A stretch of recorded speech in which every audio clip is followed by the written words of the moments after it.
Okay. Good morning, everyone. Thank you for joining us. We appreciate it. I hope that everyone had a good holiday season. And there's nothing like coming back after the holidays to a 2-hour webinar at 8:30 in the morning. You're welcome. So we're we're going to get started because we have a ton of material to cover in a couple of hours. So I'm just letting you know it's going to be a lot, but we're gonna get through it. My name is John Waldrop. I am here today with my coworkers and with Yvonne Hollingsworth.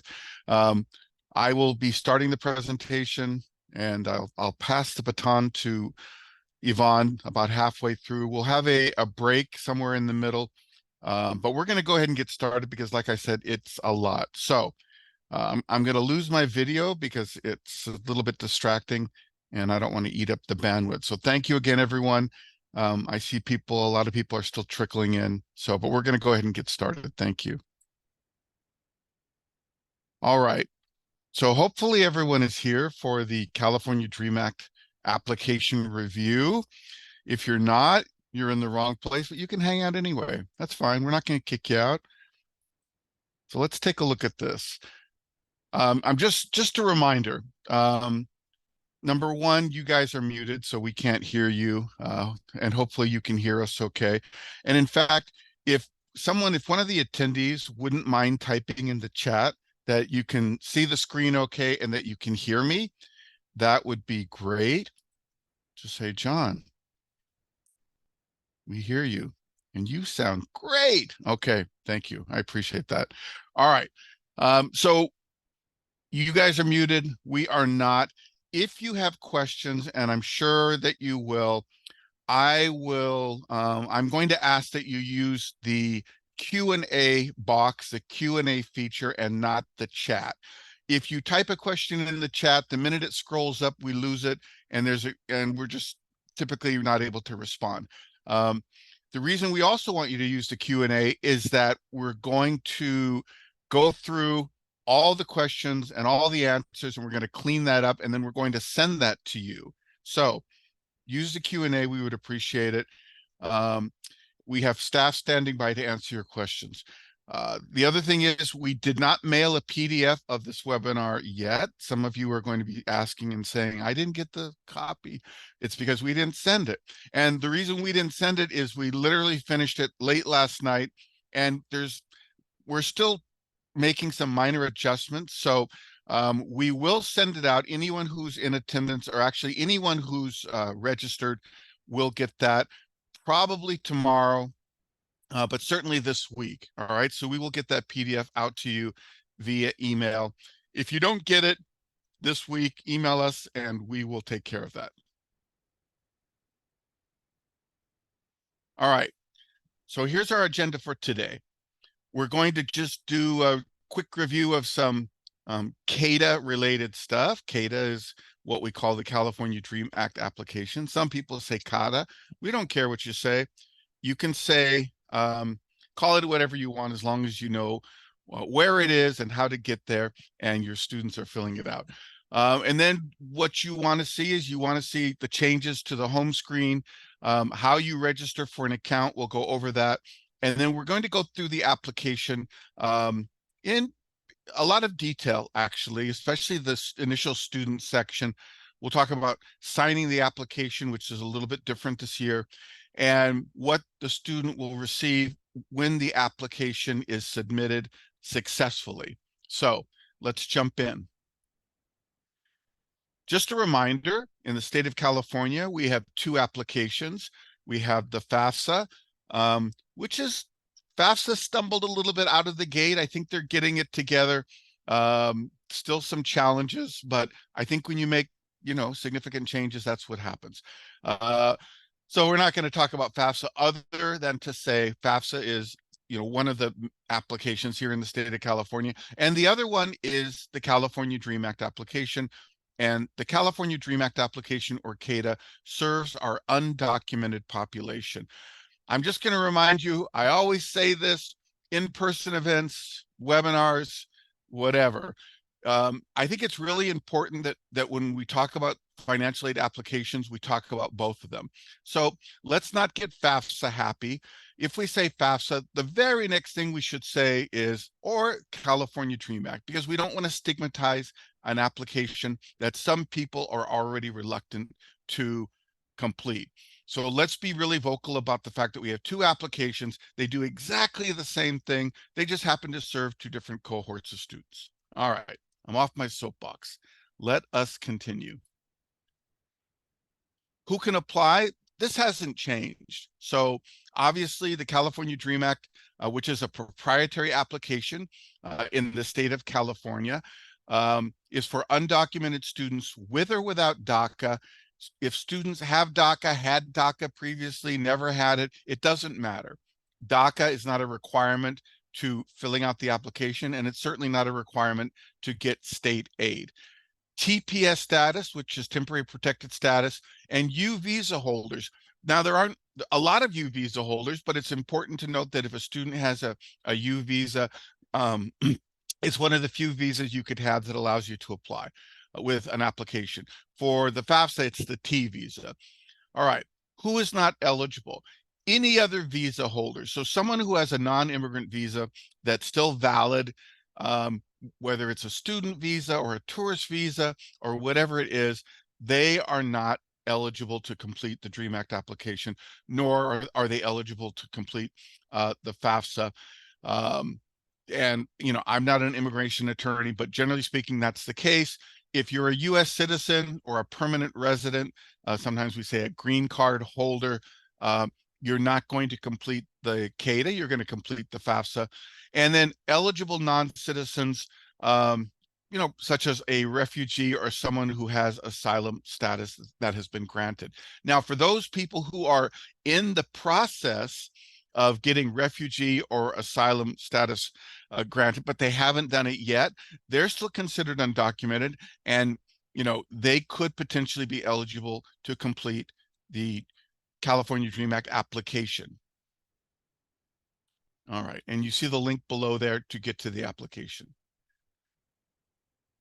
All right, so in order to receive in-state tuition and be eligible for Cal Grant and institutional aid and other state aid, you have to meet AB 540 eligibility.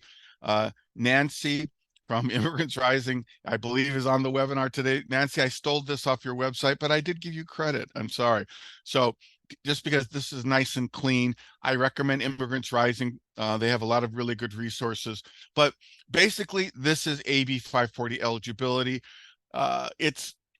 You should take the time to, you know, go through and figure out how this works so you can be knowledgeable when you're talking to your students. It's, you know, it's been expanded with SB 68. And so you just need to know the general parameters. The one thing that we don't want to do when it comes to AB 540 eligibility is tell students that, oh, you don't qualify. You've only been in high school for 2 years here, you don't qualify. Or whatever the circumstance, because a lot of those students could potentially qualify later by having a combination of high school and community college credits, or high school and adult school credits, or any combination of those. So we just want to make sure that we are not telling students the door has been closed and you're not going to be eligible, because they could be eligible down the road. Why is the CADA changing? So why is the California Dream Act application changing? Obviously, there are huge significant changes to the FAFSA. And so one of the reasons that the CADA is changing is that we have to mirror some of the changes that are happening right now with the FAFSA. For example, the EFC has gone away, and now we have the student aid index, and we're using that same language and same methodology with the California Dream Act application. So that's a you know, something that we had to change. And there's other changes that we've made to mirror the FAFSA. For example, you can list up to 20 colleges. Some of the language has been changed to mirror some of the language in the FAFSA where it's applicable, etc. The other thing is it's created an opportunity for us to make some other changes that we have been wanting to make. So for example, the parent signature process is so much easier now. We're going to show you that. The language has been revised. The helps and hints has been revised. The application is cleaner.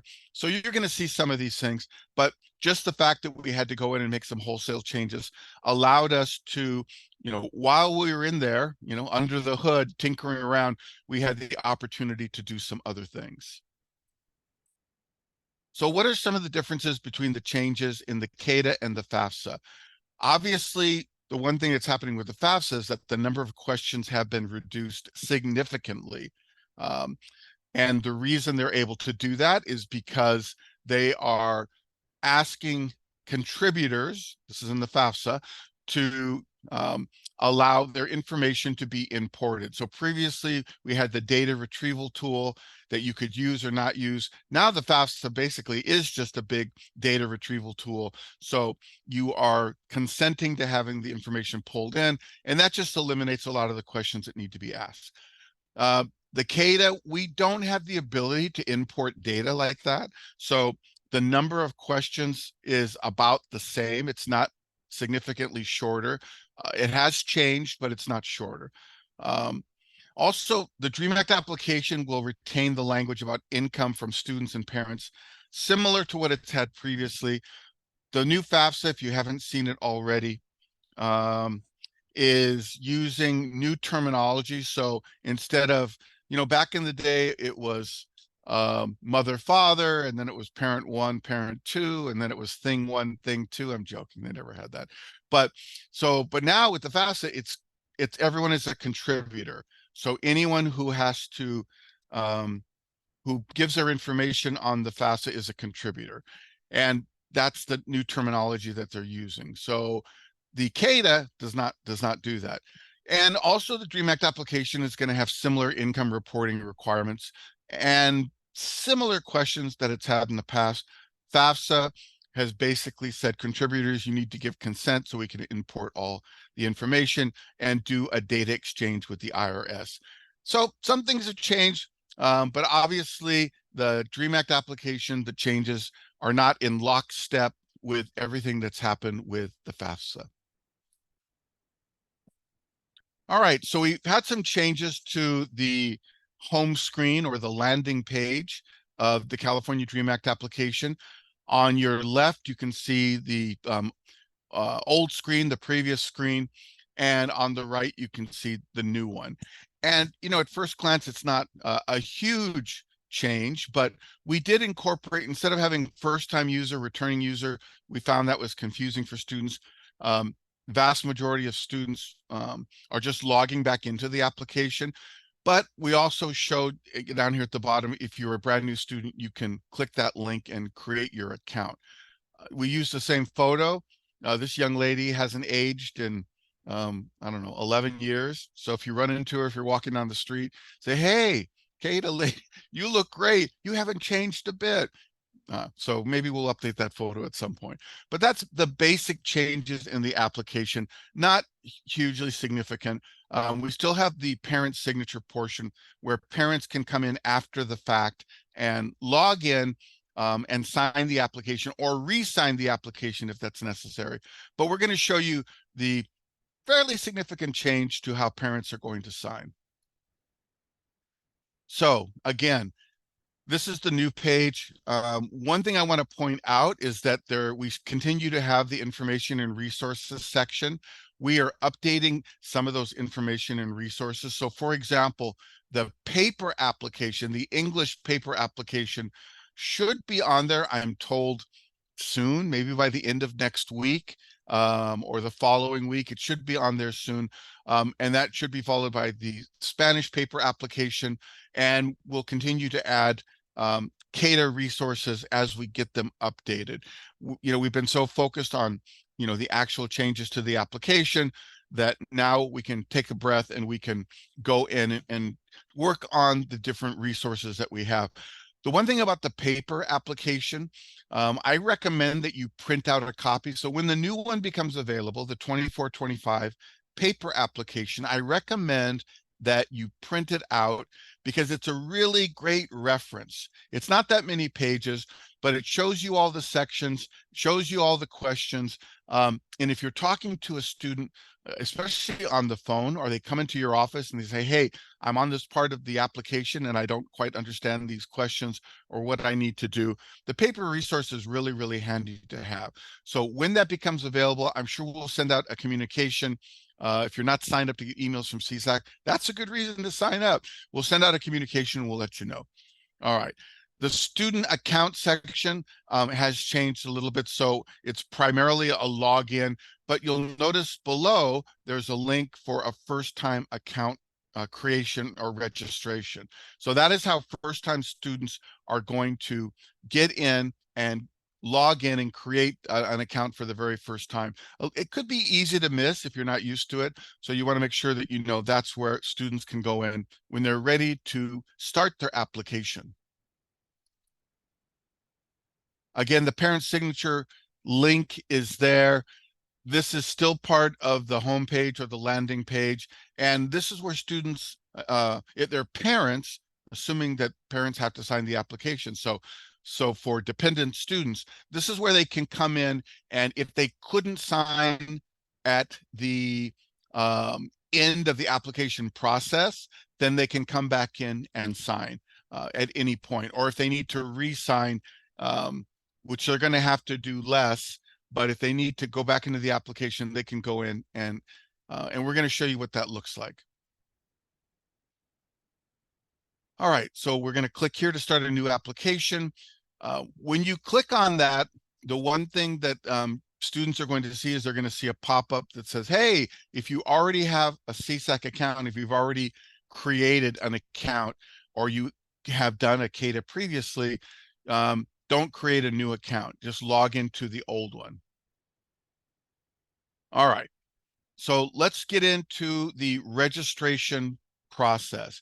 Before you can start to fill out an account, you have to register for the account, and you need to provide your demographic information. So with the FAFSA, you know you need to create the FSA ID. Yay, everybody's favorite thing with the FAFSA. With the DREAM Act application, we don't have an FSA ID, but we do have a registration process that you need to do, that the student needs to do if they've never done this previously. So we're going to walk you through what that looks like. All right, how are we doing on questions? Continue to ask your questions. We have folks standing by. They're getting paid on commission. I'm kidding. They're not getting paid on commission. All right. So when you start the application, like I said, you're going to get this pop-up that says, hey, have you done this before? Don't do it again. Don't create a new account. If you have an account, there's a link where you can retrieve your user ID and or your password. If a student creates a brand new account, it's going to cause some conflict, and it could, it could be a time waster in terms of being able to complete the application and, and be awarded.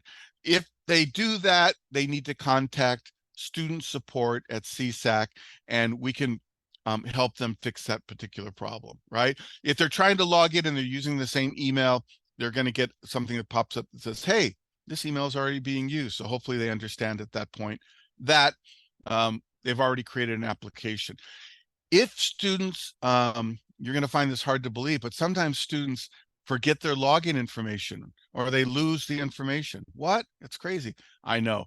If they have forgotten their login information or their password, their username, whatever, they need to contact student support. And so there's the email and the phone number. We also have a couple YouTube videos available talking about account recovery and creating an account. So you may want to find those on our website.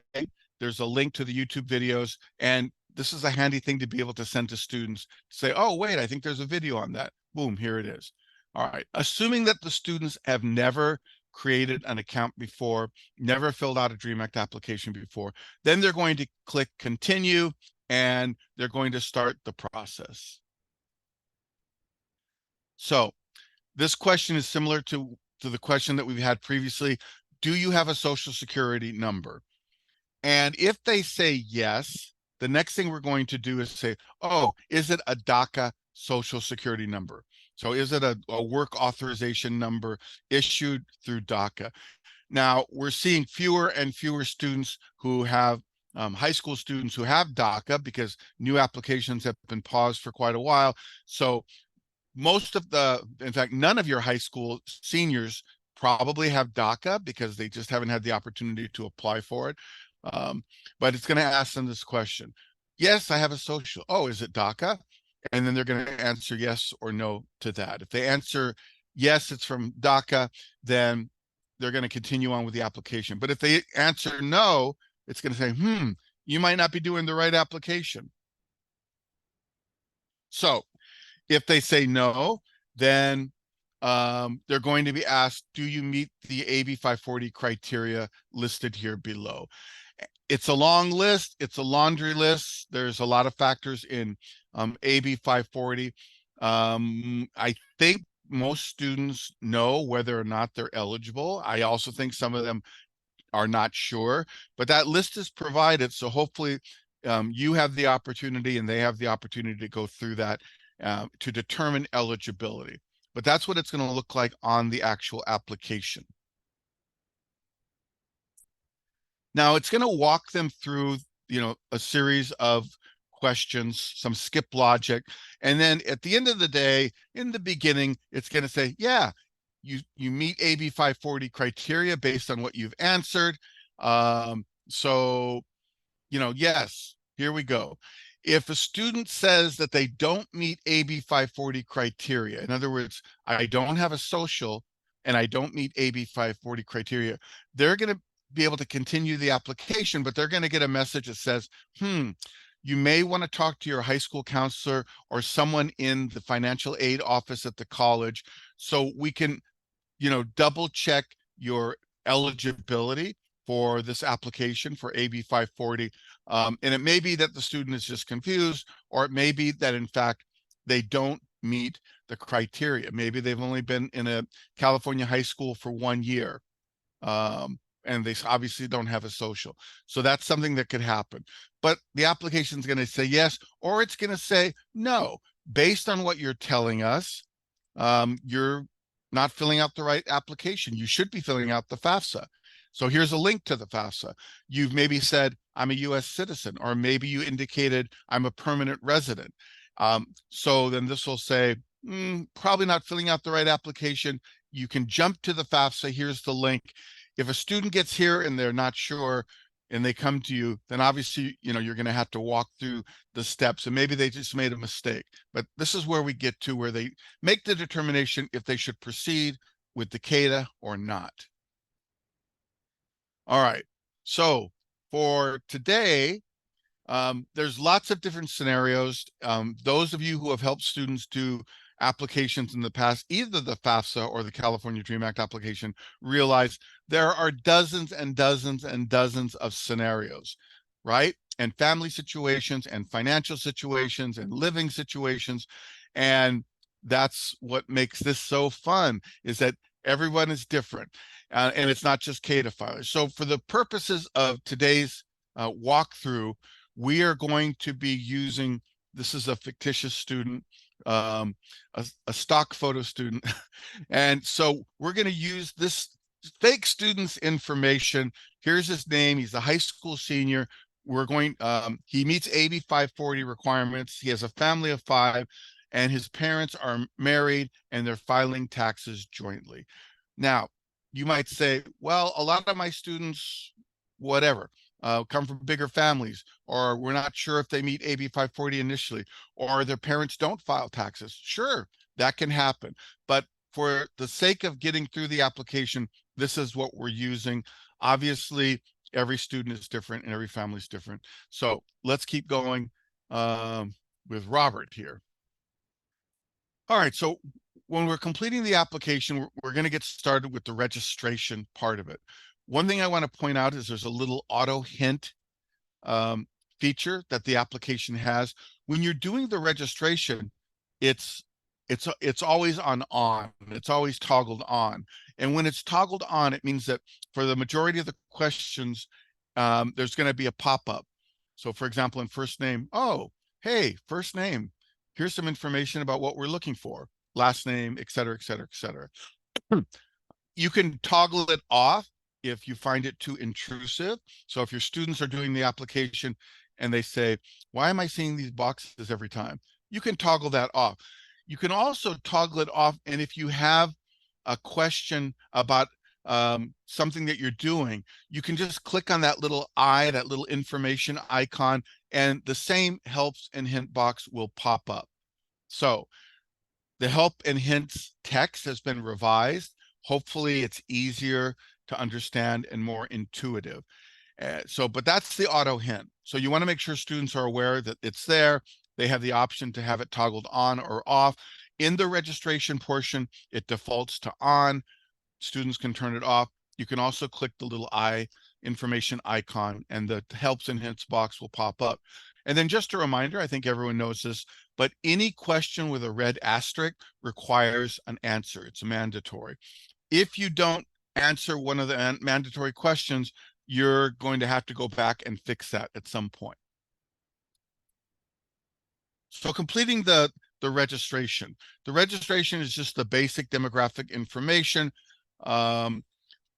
It's important that when students put in their name, they're putting in their correct legal proper name, and that's the name that's on their documentation or maybe on their birth certificate, or if they have a California state ID, on that, etc. So one of the things that we see is that students will not put their name in there correctly, and of course we know what happens with the matching with the GPAs. It's not going to match. So remind students, use your correct proper name.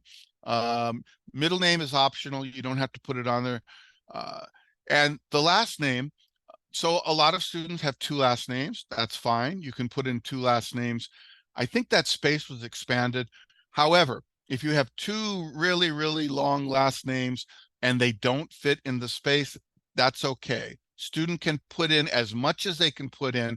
It's going to be truncated, but that's okay. Typically, that won't impact the process. So put in the name, put in the correct name, put it in the space provided, and as you fill these things out, you'll get a little green check mark that says, yeah, everything's good. So this is what the whole thing looks like. The first part is the student's name. Then we're going to ask for the mailing address. It can be a PO box, so any place where the student receives mail. Most of the time it's the street address. Put that in along with the city. Obviously the state is going to be California, and the corresponding zip code. Again, you see the red asterisk because these are all mandatory questions. And then finally, if the student has a cell phone number, they can provide one. It's not a requirement. An email is a requirement. And the important thing here is that the email needs to be one that the student can access easily. We see this a lot with students. They may have a number of different emails and then they can't remember which one they used, or they have difficulty accessing it. Or if they are high school seniors, oftentimes they have a district or school email. We recommend that they don't use the district or school email. Why? Because at some point that email goes away. We recommend that maybe students should consider creating a brand new email, one for completing the CADA, and two for using to apply to the various colleges or anything financial aid related or application related. That way, all that information is in one place. They know they need to check it. Those emails aren't going to get lost in the shuffle. It's already, we know students don't check their email. And if they're using an email where they get tons of emails, then something may slip through the cracks. So maybe they want to create a brand new email that's collegestuff@gmail.com, for example. All right. So we go through the process. We click that you're not a robot, and we continue. So just again, a little reminder about the email address. There's a little helps and hints box that pops up. it's really mission critical that they use an email address that they can access. If they don't, it's going to cause problems down the road. And like I said, we recommend maybe they create a brand new email for financial aid and college applications. So the next steps. This seems like it's kind of convoluted. It's really not that convoluted, but basically on the upper left-hand side, you can see we've finished the registration and we're going to click register, and we're going to assume that everything is in there correctly. And we indicated that we're not a robot. So we did all that part. We click that. And then, so you're going to see a couple different things. You're going to see a little pop-up that says, hey, your application's in process.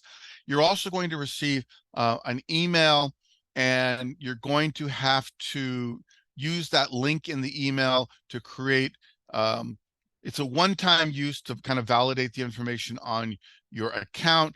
Then you're going to have to enter and confirm a new password. So it's not that difficult, but you got to pay attention to a couple different things. You have to pay attention to what's the pop-ups and the information that's showing up on the actual application. And you should have your email open at the same time, so you can go in and check that you've received the email, etc. All right. You're going to create a password. You're going to do some security questions. We're going to show you what that looks like. So part of doing the application is answering a set of security questions. I don't know about you guys, but this is like my least favorite thing, because a lot of the questions I think are hard to remember. So having said that, you'll notice that there's 3 sets, and I've dropped down, we show you what all the actual questions are. So you have to choose from those particular questions and write an answer for one of those questions in each set. So there's 3 different ones that you'll need to do. This is the really important part. Students need to make sure they either plug this information into their phone, or they take a picture of the screen, or they actually take a gently used number 2 pencil and write it down on a Post-it note. They're not going to do that because they don't write anything. The point is they need to make sure they keep this information. So make sure that they write down both the question and the answer. If they forget this, it's going to be problematic, because if they get challenged, if they get asked these to be able to log back into the application and they don't remember, guess what? It's going to be a problem. So challenge questions, pick your question, and then write your answer, and then make sure you keep track of that information. All right. No, the other thing that's different this year is that every single time a student logs into the DREAM Act application, the CADA, there's 2-factor authorization. That means that they're not just going to log into the account. They're going to log in, and they're going to get an email that says, hey, here's your one-time password, every single time. And then they're going to click that into the email verification, and that will allow them to have access once again to their account. So it's every single time. This is another reason it's really important that they have an email that's accessible and easy to use. The great thing about creating a brand new email is that this doesn't get lost anywhere, right? So, you know, you're going to kind of get into the habit, or students will get into the habit of having their email open, or having their phone handy if they're on a computer, so they can get that emailed password and they can plug that in to the verification. Every single time it's going to happen, every single time they log in. So when they get to the app, you know, so now here, hey, Robert Garcia, you did it. Here's the application. Yay. And the first thing they have to do is figure out, wait a minute, what year am I applying for? Because you'll notice that we have the upcoming academic year. And by that, I mean the upcoming year that the student will be in college. And then we have the current academic year. So for high school seniors, they're applying probably for the 24-25 academic year. That's the year they're going to be in college. That's the aid that they're applying for. However, you could have a student who says, I'm going to start in the summer, right? I'm going to start in a summer session, and then I'm going to start the regular academic year. Well, in that case, they would have to fill out both applications because summer is a trailing term, and that would be considered the end of 23-24. So they might have to fill out both. But if they're not going to go to summer school, then it just, they're going to stick with 24-25. It's really confusing to students and parents because they go, oh, 23-24, that's the year I'm in high school. I'm going to be a 2024 graduate. So it's very easy to get confused. So you want to make sure that you point out that the correct application is for the academic year the student will be in college. How are we doing on questions? Good? Great. Okay, good.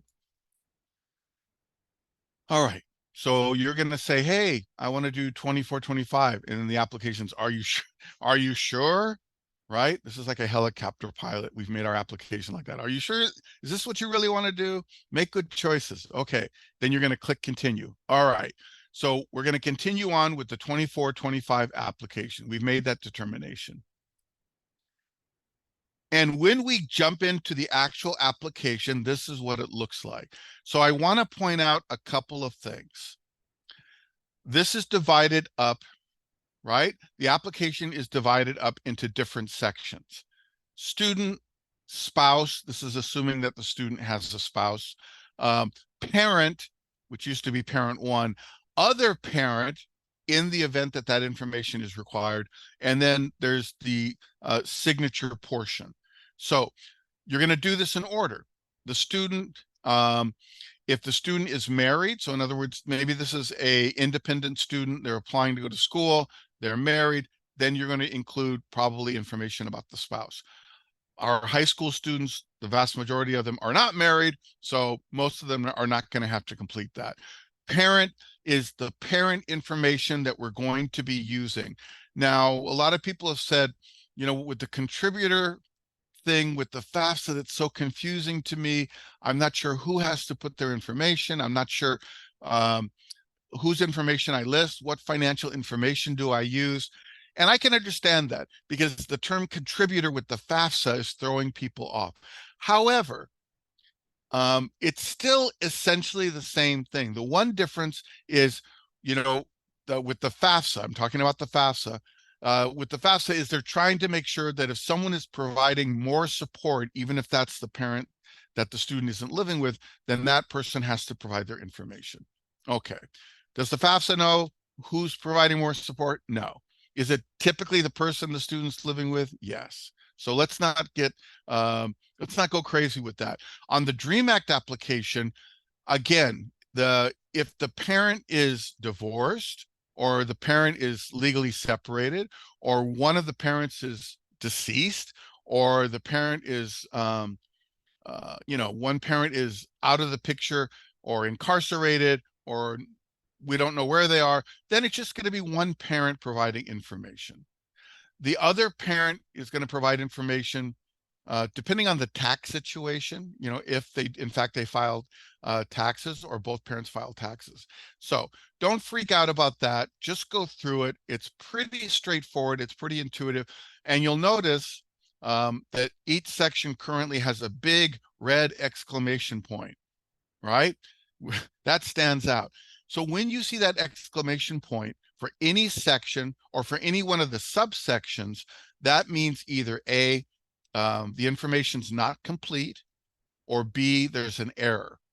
And it's kind of good to keep your eye on those exclamation points as you fill out the application, because if you get to other parent, you go, wait a minute, why does student have a red exclamation point? There's something going on and you probably need to go back and fix it. So we're going to start with the student information, and we're going to walk through this. You guys ready? All right, let's go.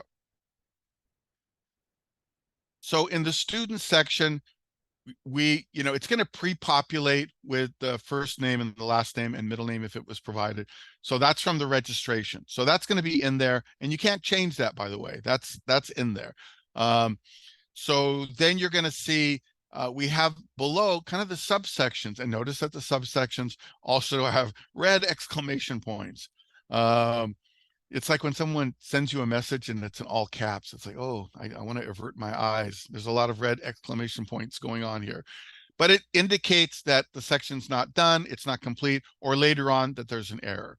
So we're going to go through this. We see that it's personal identifiers, personal circumstances, demographics, financials, colleges, and then the AB 540 affidavit, which is brand new, which we'll talk about.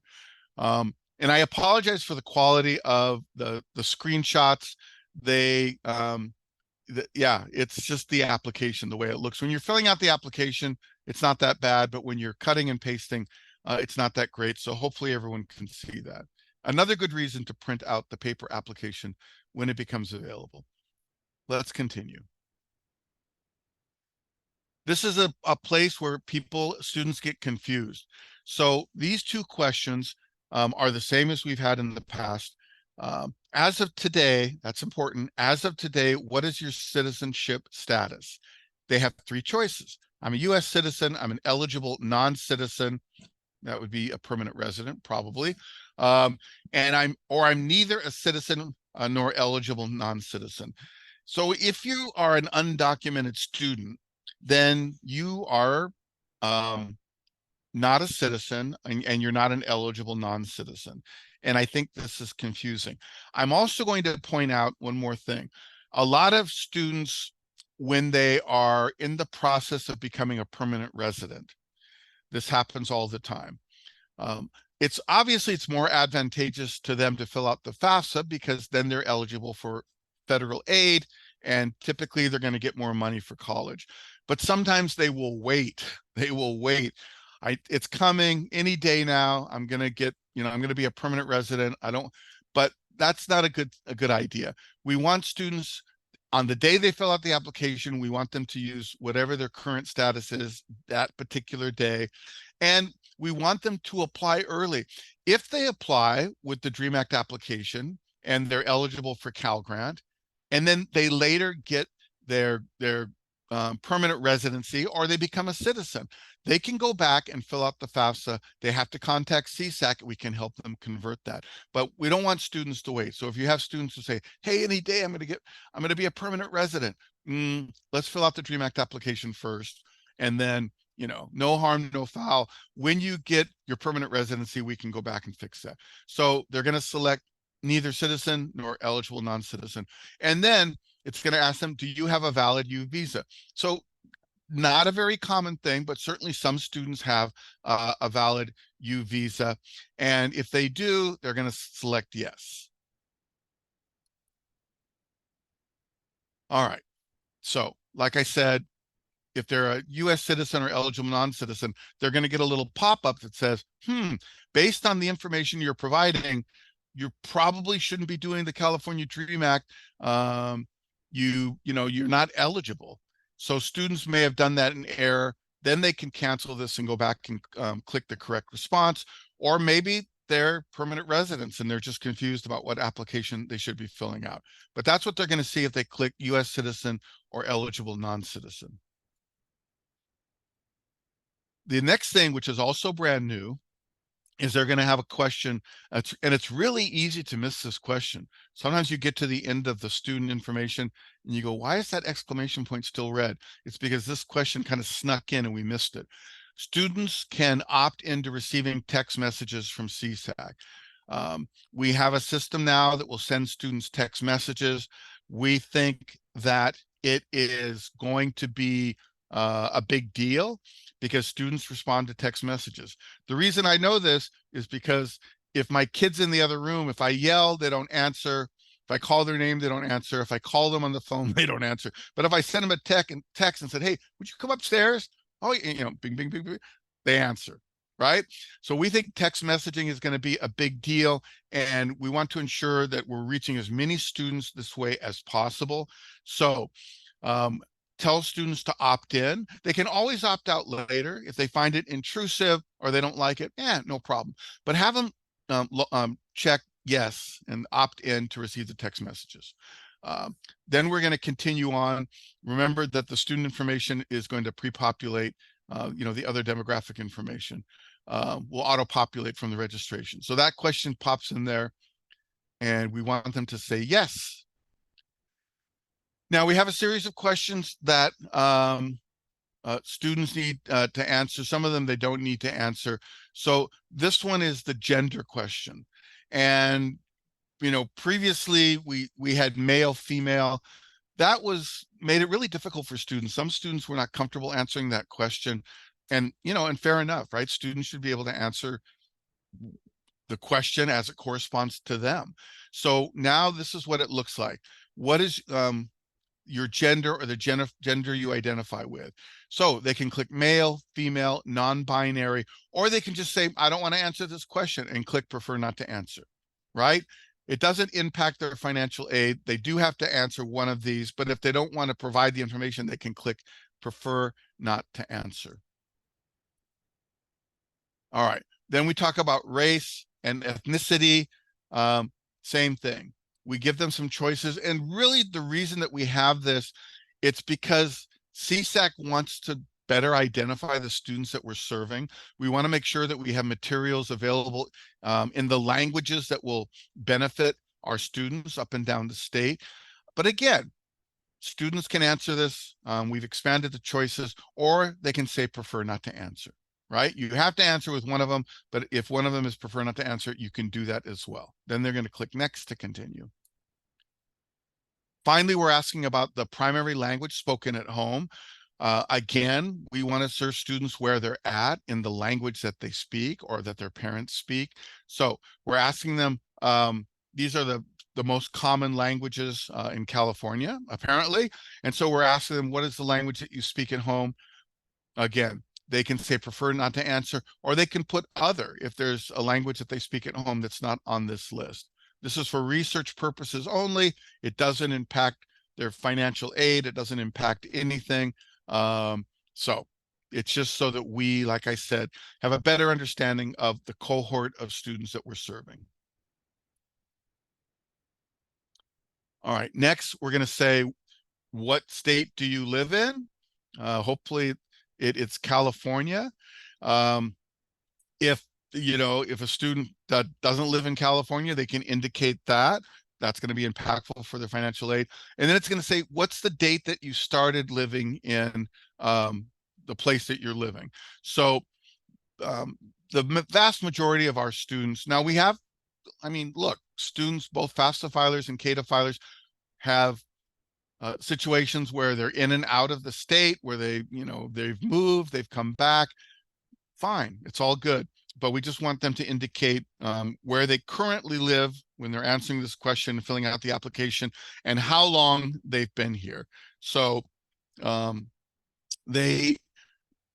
think what they're trying to do is they want to make sure that they meet the status to get financial aid, but I think they also want to make sure that someone just didn't move into the state strictly to attend school. All right, marital status. Again, now we're still talking about the student. Sometimes students get confused and say, oh, is this for me? Because I'm 17 or I'm 18. It is for the student. So the student's going to select their marital status. The vast majority of our high school students are going to say single, never married. We don't want them to get confused with the status of their parents. They're going to check that. And once they do that, so you notice that we have the spouse information for the student. When the student says single, never married, then that spouse information is, obviously not going to be required. We're not going to have to answer any of those questions. Another thing is, if the situation has changed, so maybe the student, filled out an application last year, or the year before, but now they're going to get married. Their situation's changing. So they can also indicate that on the new application. When in doubt, talk to the financial aid office. So like I said, the student said, I'm single, never married. And you'll notice that the spouse check mark is now in green. Why? Because we don't have to answer that question anymore. The next two questions are also confusing. We changed the wording a little bit so that it was hopefully clearer. at the start of the 24-25 academic year, what will your grade level be in college? Because previously we said, what will your grade level be? And it was so confusing for students. Sometimes they were putting their aspirations as opposed to their what they were actually going to be doing. So here it's pretty straightforward. If you're a high school senior, you're going to say first year freshman, second year sophomore. If you're another undergraduate, junior, senior, you'll indicate that. If you have a postgraduate degree, then you're going to check that. You're not going to be Cal Grant eligible, but that's what you would check. The next section is personal circumstances for students. This is really, we used to call this dependency questions. And they're going to go through and answer these questions to see if they are considered an independent or a dependent student. So they'll go through. Most students, not all students, obviously, but most of your high school seniors, and again, I realize that not only high school seniors are going to be filling out this application, but they're going to say none of the above because they're not married, they're not in the military, they're not a ward of the court, et cetera, et cetera, et cetera. However, if a student is currently in the military, or they have a child that they're providing 50% or more support to, or they've, a ward of the court or an orphan or any of these other circumstances, then they would be probably considered a independent student for financial aid purposes. So they're going to go through and they're going to check the one that corresponds to them. Then we have, some of these questions relate to homelessness. And this is one of the questions, right? Have you been unaccompanied and homeless or self-supporting and at risk of being homeless? Excuse me. So we want students to answer this because we want to know their particular circumstances. And this could also be students who they're fleeing an abusive household or abusive parents. They might be considered homeless. Again, this could be really convoluted. There's lots of different circumstances, but we do want students to indicate if during the time period mentioned, have they been homeless or at risk of being homeless? All right. We also have a second question that is, are you at risk if you're at home with your parents? Does that pose a risk to you? Again, doesn't happen often, but when it does happen, obviously a student who can't return home for any reason, it makes it challenging for them in their living situation, and certainly challenging to fill out a financial aid application. This is, if they indicate yes, they're going to have to talk to the college or colleges they're considering and that they're applying to, so that they can get help finishing the application process. So they're definitely going to have to reach out directly to the financial aid office of the college that they're going to or applying to, or the colleges. Now, if they're applying to 20 colleges, you probably don't want to reach out to all 20, but once you've narrowed it down to 2 or 3 or 4, you do want to reach out to them. Then we have some other questions. Did either of your parents attend or complete college? So this is a question that we've used primarily for the competitive cycle. This is one of the questions that gets asked and scored for a competitive Cal Grant. It's not really mission critical. Otherwise, if the student doesn't know, they can put don't know. It's not even a mandatory question. If the student is not living with the biological parents or parents who, people who have adopted them, then they should not answer this. So if it's foster parents, legal guardians, etc., they can just skip this question. All right. What will your high school completion status be for the beginning of the 24-25 year? On the right here, you see the choices: high school diploma, something else like a GED or Tasker HiSET, homeschooled, none of the above. So if the student does not select high school diploma, they're going to have to answer some other questions about, how they graduated from high school, if in fact they have, what equivalency tests did they take. So most of our high school seniors are going to have a high school diploma, but some of them are going to do a GED or take some other test. Students have to indicate the high school, it could be high schools that they're attending. Typically it's the one that they're going to be graduating from. So in this section, if they indicated they're going to get a high school diploma, then they're going to go and they're going to search for their high school. So they're going to put the name of the high school, or at least part of it, the state, California, and the city, Sacramento. So I have twins at El Camino in Sacramento. They put in this information, and it popped up. And you want to make sure that you select it and that it's shown under school name. If you go forward and then go back, you want to make sure that it hasn't disappeared. So it has to be in there, because if not, you're going to have to go back and make sure that a high school is listed in that section where it says school name and city. Now, because the student indicated that they're not married, they don't have to answer questions about their family size, because this is talking about their particular family size. This would be assuming they were married or married and had children. That's not the case here. So it's going to say, you can skip this, just move forward. All right. That's been a lot. That has been a lot. So what we're going to do is we're going to take a, let's come back at 9:35. That will give you a short break. So at 9:35, we'll continue with the second part. Take a break. I appreciate your patience as you have gone through this. If you have questions, you can continue to ask them. I'm done for today. Whoo! And we'll have Yvonne pick up after we get back from the break. So take a quick break, and we'll see you in about 7 or 8 minutes. Thank you.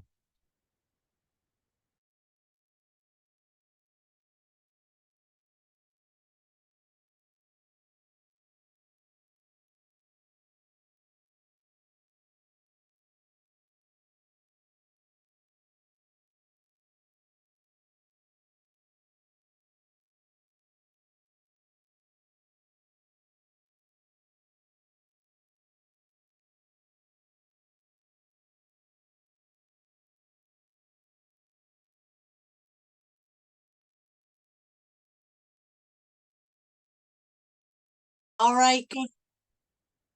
Welcome back, everybody. We are back from our break. Thank you, John, for taking it. So the second half of our webinar today. So let us go ahead and resume. I'm going to kill my video, not literally. I'm going to turn off my video so it doesn't eat up our bandwidth, and we will resume. Thank you. All right, so John took us through the first section of the application. We're still in the student section in this slide. So the next question is going to ask about student financials, right? So if a student has already filed their 1040 from the year 2022, right? And that's because we always use prior year tax information. So for the 2024-2025 school year, students and parents are referring to their 2022 tax forms. So if a student filed or will file, they would indicate yes. Most of our younger students who are seniors in high school are going to choose no, right? And then they'll answer whatever the response is to the next question. If they earned income in a foreign country, again, most of our students are going to select no. And then moving on, it's going to ask the same exact questions of the student as it does of the parents. So it's asking the student's marital status, and that's as the marital status they use on the tax return that they filed, right? So again, same options that we're accustomed to seeing on our tax returns.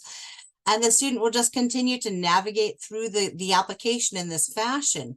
If they did earn income from work, they would report that here.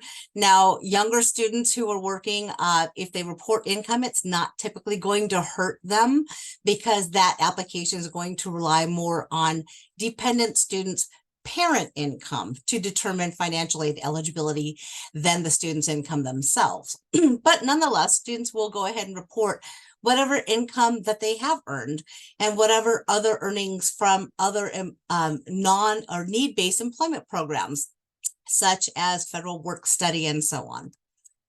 And so in this section, depending on how the student filed or reported their answers to the previous questions, it may say this. It may say that that student is not required to provide any more information because they've indicated that they will not be submitting their 2022 tax return.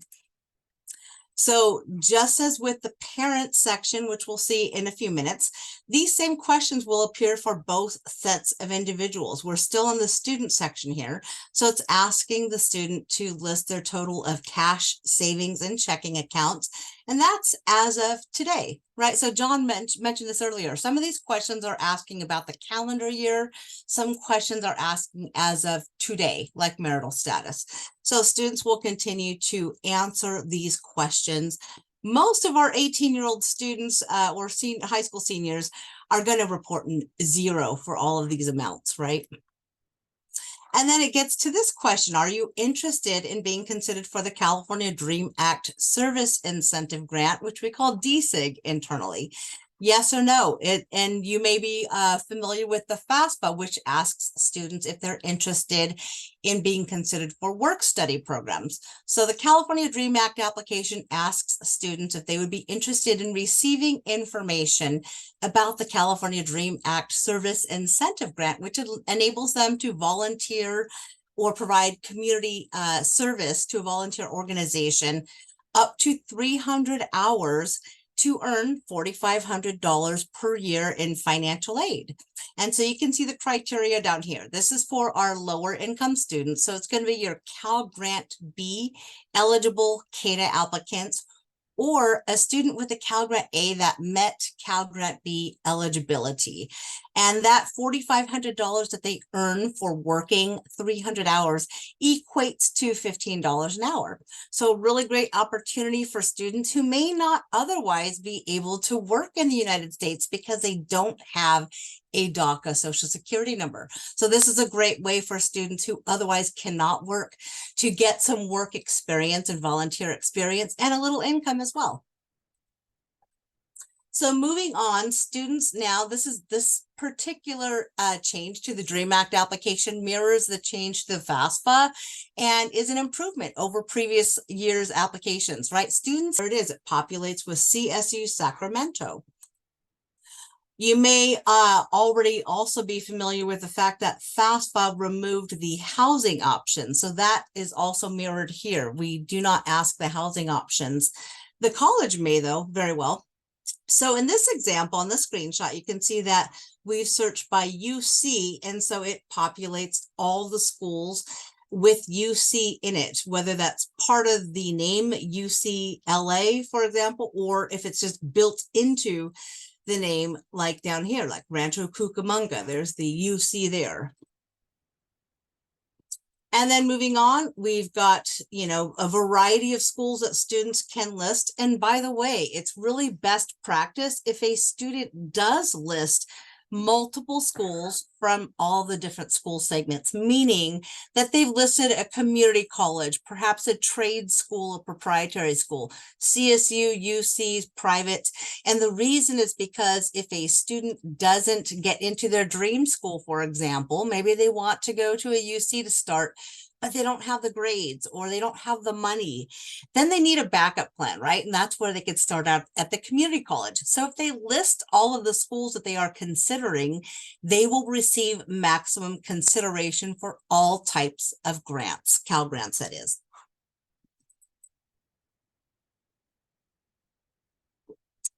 Now, this part of the application, the new Better CADA, is probably the one that is most exciting, the best change, I think. So we've already received some questions in Q&A about this, but the AB 540 affidavit is now embedded into the application, meaning as the student navigates through that application, they answer all the financial information, they input their college choices, and then they're going to answer the AB 540 questions. So these are the same criteria that we're all familiar with seeing, right? It's going to ask the student if they graduated or will graduate before their first term in college. So students need to answer all of these questions. And we have one of the questions in the Q&A that asks, does a student still need to fill the embedded application, or excuse me, the embedded affidavit out if that student is a renewal student and they have filed an AB affidavit in years prior? The answer is yes. And that's partly because this is the very first year that it's being embedded into the application. And so that means that every school the student is considering attending will receive a copy of that. So the student definitely wants to fill this out, even if they have filled one out prior, and it's going to go to all the schools that the student is considering. Note also, however, that colleges still have the responsibility to confirm that the student does meet the criteria, because the student is the one filling this out. If they fill it out incorrectly, the college will double check that and make sure that that student does meet AB 540 eligibility before they can disperse any Cal grants that might be awarded under AB 540, or any other grants for that matter, middle class scholarship, the Chafee grant. So the student does have to be verified as having met AB 540 eligibility by the college. But the nice thing is that the colleges now all will receive a copy of this and can see it right there in their database. So you can see the questions that it's going to ask the student. The first question asks, has a student graduated or will they graduate before their first term in college? Yes or no? And then the next question is that the student is confirming that yes, they have 3 years of physical attendance at a California high school, or no. If no, then the skip logic will continue to ask questions to ultimately determine if that student is indeed AB 540 eligible. Sorry, I said that incorrectly. Again, this is a student self-attestation. It's not going to tell the student, yes or no, you don't meet the criteria. This is just what the student is reporting based on what they feel is correct. Colleges still have to verify that. And then this last section, the student's going to enter the college name here of the school from their transcripts where they collected all the AB 540 attendance time. So all the schools that they attended to arrive at that 3 years of AB 540 criteria is what they're going to list on this next section. And so you can see the schools get listed, the start date and the end date, so that the colleges can then see and verify that the time the student reports having had been in California schools meets that AB 540 criteria. Okay, I hope that's clear about the new AB 540 embedded affidavit. This is a win. This has been something that the field has been asking for years and years and years. So this is a real win, and we're hoping that this will facilitate the application process for our students. All right, moving into the parent section of the DREAM Act application, right? We already saw all the student questions, excuse me. And so the parent questions are going to look very similar. So we're now up here in this upper section in the parent section that helps the students and parents know which section of the application they're working on, so that they do not convolute the data in each of those sections. Right, so this is where parent 1 is entering their information. If there is a second parent, and depending on that parent's marital status, that second parent's information may or may not need to be included. So parents' data comes here.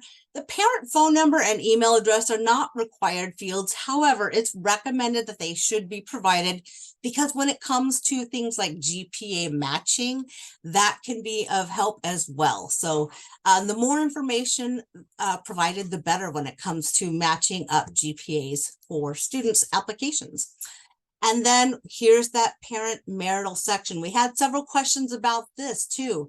If a parent is not legally separated, are they considered separated? They're informally separated. Well, I think the criteria is if the parents are maintaining separate households, and that separation is intended to be a permanent separation, or eventually will result in a divorce, then that couple can claim that they are separated. Otherwise, they would be considered married. And so here are the various options for marital status. And that would be as of today, the day that they are filling out that application.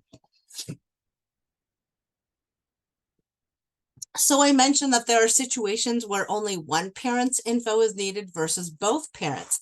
This is when only one parent's information is needed if that parent is not married and not living with the other parent, or if the parent is divorced and has not remarried, or if both parents are separated and not living in the same household, or if both parents are married and are not living together, but are I'm stumbling over my words. If both parents are not married but are living together, both parents' information still needs to be reported. Similarly, if the parents are married, that's kind of a no-brainer. And then the last option, the parents are married, or they are remarried to a student's step parent, in which case the student's step parent also reports their financials on that financial aid application. So moving on to the other questions for the parents, it's going to ask what state or country the parent resides in. If not California, this drop down has options to list a foreign country. So those are also pretty self-evident. When did your parents start living in California? That really determines the residency date, right? At what point did the parent become a California resident? And then the next question, how many people are in the parent's household? The rules on determining family size have not changed. It's always been these individuals, the parent's spouse, the student, and then the parent's dependent children, meaning that those parents are providing at least half of their support during that school year between July 1 and June 30th of the following year to those individuals. Those individuals then comprise the parent's household. And then the question is asked about free or reduced price lunches, right? So if somebody in the parent's family received a free or reduced price lunch, they would select yes. And this is also factored into, quote, what we call disadvantage factors when determining aid for, say, competitive applicants. I don't want to get too in the weeds, but this information is used for other purposes and could also help a student establish eligibility for the SNAP program, which can be offered right from the campuses. Next section of the parents application, it asks same thing with a student, whether or not they did file or will file a 2022 tax return. And then so they want to indicate all that information here.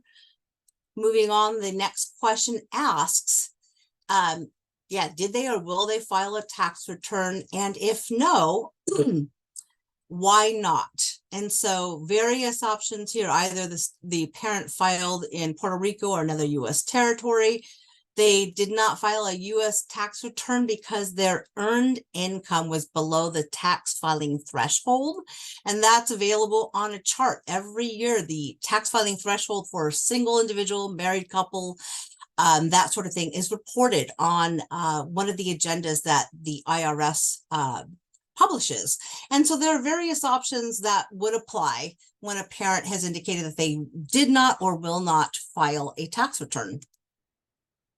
And then similar to the student section, right? Parents, regardless of what their tax reporting status is, whether or not they filed a tax return, they're still going to input their income, right? So they input their income either from that tax return, or if they're not a tax filer, they're going to use the W-2s from all the jobs that they've worked in that year and add up those figures. And then that amount is reported here in this field. If the answer is 0, enter 0, meaning they didn't earn any income, they would enter a 0 there. And then they continue to navigate through the same questions that the student did. So question after question after question, but they just want to enter all of the information based on how the question is asked. Again, here's that question about the total of cash, savings, and checking accounts. That's as of the day the application is filled out. And now we're in the other parent section. So again, depending on what the parent's marital status is. If the parent or the student indicated that their parents are married, then the other parent section will populate and the student can go ahead and enter the second parent's contact information and demographics. Just continuing to go on through, and then we arrive again at this section. This is using skip logic to bypass this part of the section of the application because we already indicated that the parents are not going to file a tax return. And then that takes us to the end of the application, right? We've filled out all these sections. We see that all of these are appear with green check marks. So we know that they have successfully answered all of the mandatory questions. And it now takes us to this very last section to sign and submit the application. The student will sign that first. And if the student has their parent right there, the parent can sign right from within the application. So this is first the student's application and their signature, clicking off on their acknowledgements. And then they say, yep, I've got my parent right here. So I'm going to go ahead and have mom or dad sign. And the student can then choose which parent is going to sign. Only one parent needs to sign. So in this case, the student has said that George, the father, is going to sign. And so George inputs the signature right then and there. And you see this pop-up confirmation. The great thing also about the new signature process for parents is that that parent will not have to re-sign the application. So students can make updates and changes to the application and will not require an additional signature or parent PIN like in years past, unless the student makes a change to the parent section. So I'll say that again. If the student makes a change on the application to the parent section after the parent has signed, the parent must re-sign. If that student is only adding new schools or listing a different address or some other field that they've changed that does not impact the parent section, the parent does not need to re-sign even with a dependent student. So that should greatly reduce the number of errors and frustration on the student and parent side. Now, the student's going to then receive an email confirming that that application was received, and it has other good information on there, prompting the students, for example, to set up their Web Grants for Students portal. Every student's going to need to set up that portal because if they have earned a Cal Grant, they're going to know that they got a Cal Grant award through that portal, and they're also going to have additional pending requirements. For example, the students are still going to need to confirm that, yes, they actually graduated from a California high school before the college can release and disperse that Cal Grant award. So every student has to set up their portal. So this confirmation letter gives them the link to the portal so that they can set that up. It also has our contact information and the link to the California Dream Act landing page. So lots of good information there. And then every student also wants to check their confirmation page within that online application. So after they've signed, they'll see this confirmation page with their Dream Act ID number. That's important. That is in lieu of a Social Security number, and it acts like an account number. So when the student calls the Student Aid Commission or reaches out to their college, they will be asked for their Dream Act ID number. So that's good information there. It also shows what the student's SAI or student aid index is, right? In this case, the student has the maximum unmet need, financial eligibility of negative 1,500. And that's a new maximum on the FAFSA. So this also mirrors that formula for SAI, mirrors the FAFSA formula. In addition, down here, if there were additional steps that needed to be taken, the student would see that here. For example, if a parent did not sign a dependent student's application, it would show up in red font right here saying, hey, student, your parent needs to still sign your application. And students also get this California Student Aid Report. The name of this may change because you may remember it used to be called on the FAFSA side. It was called the Student Aid Report, and now it's being called the FAFSA Submission Summary. So there may be a name change on the CADA side. We don't yet know, but stay tuned.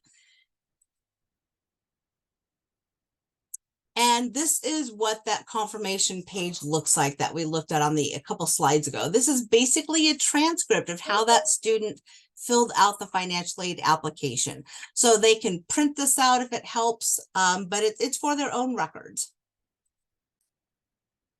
Now, if that student's parent had not been with the student at the time the student signed, so maybe the student was only initially able to sign that application, so the parent has to sign at a later date. They can still do that, right? So there is a parent signature option right here.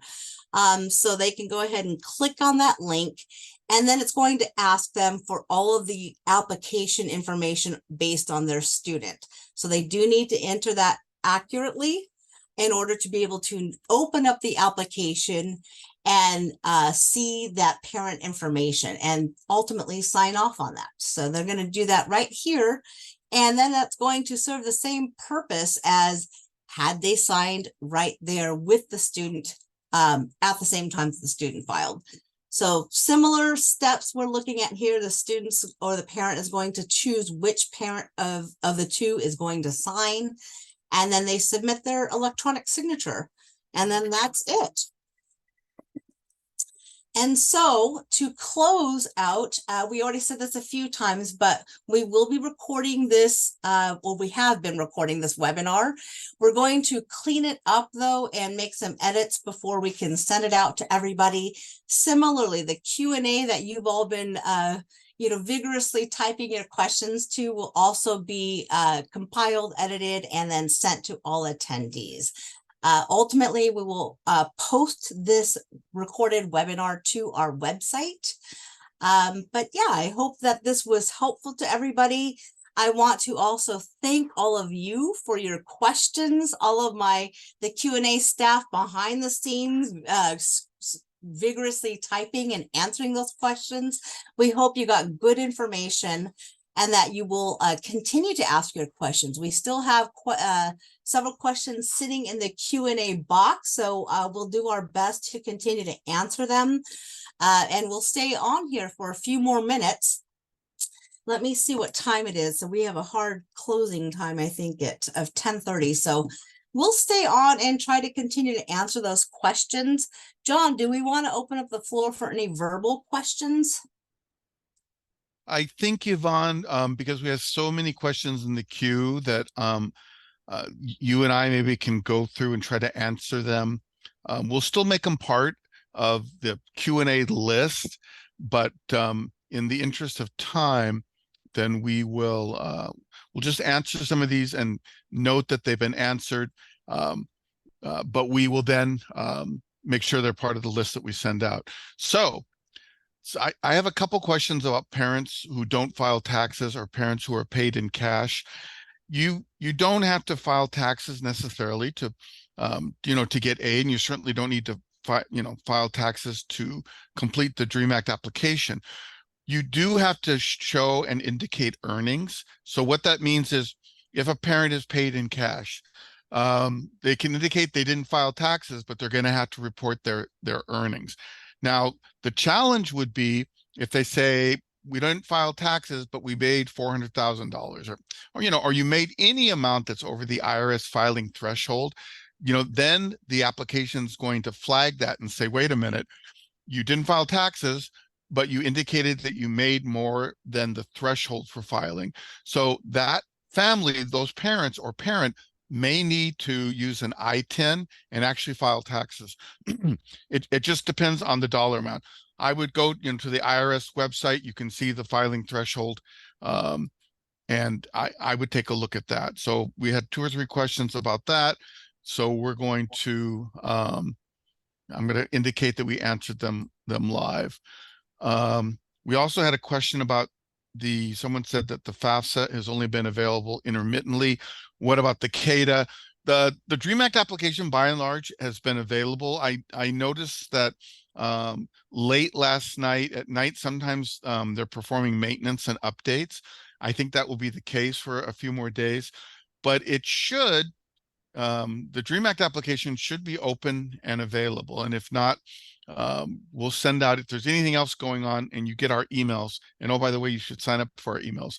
We'll let you know if there's a challenge or an issue with that.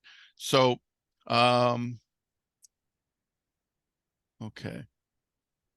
Someone asked if they could see the parent signature process again.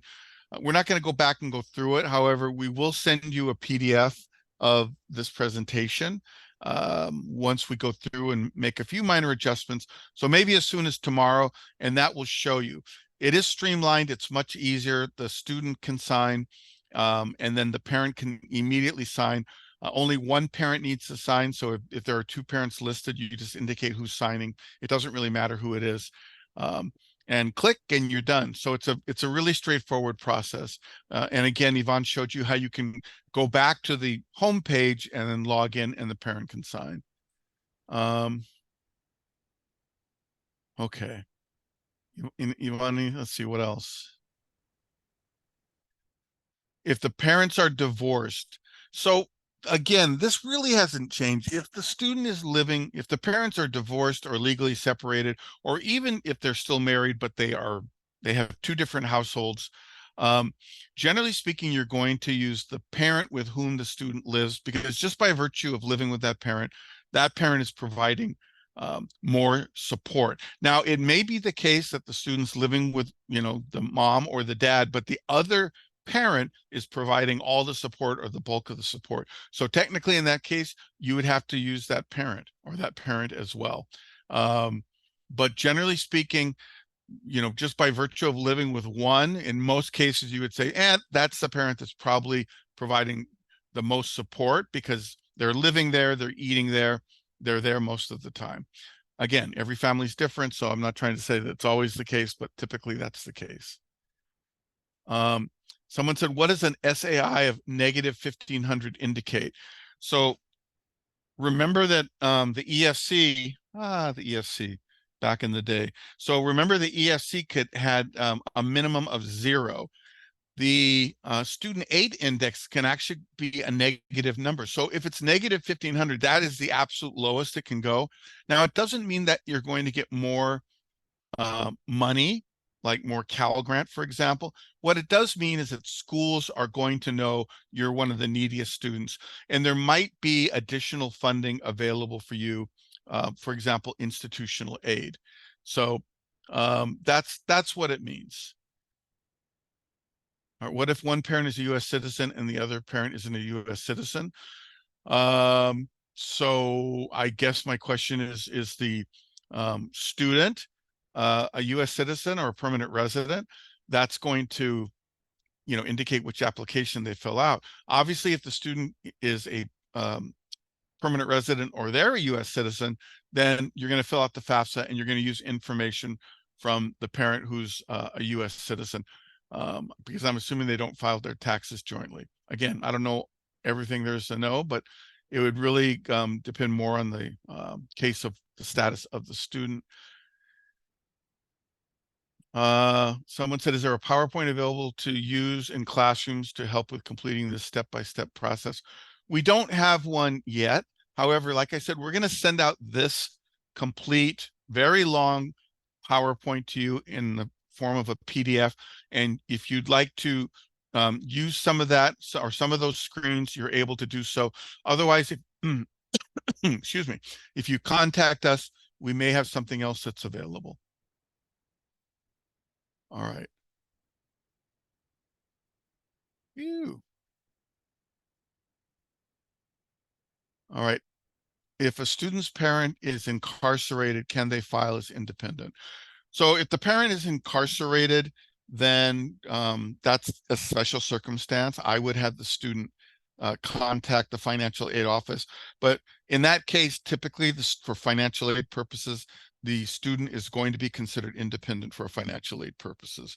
However, you want to make sure that you're contacting the financial aid office of the college or colleges that you plan to attend, or the college that you're currently attending. But that's almost always the case. If the parent is incarcerated, then you're independent for financial aid purposes. Assuming that you're not living with another parent who isn't, that would be kind of the kicker. But if you only have one parent who can provide financial information and they're incarcerated, yeah, contact the college.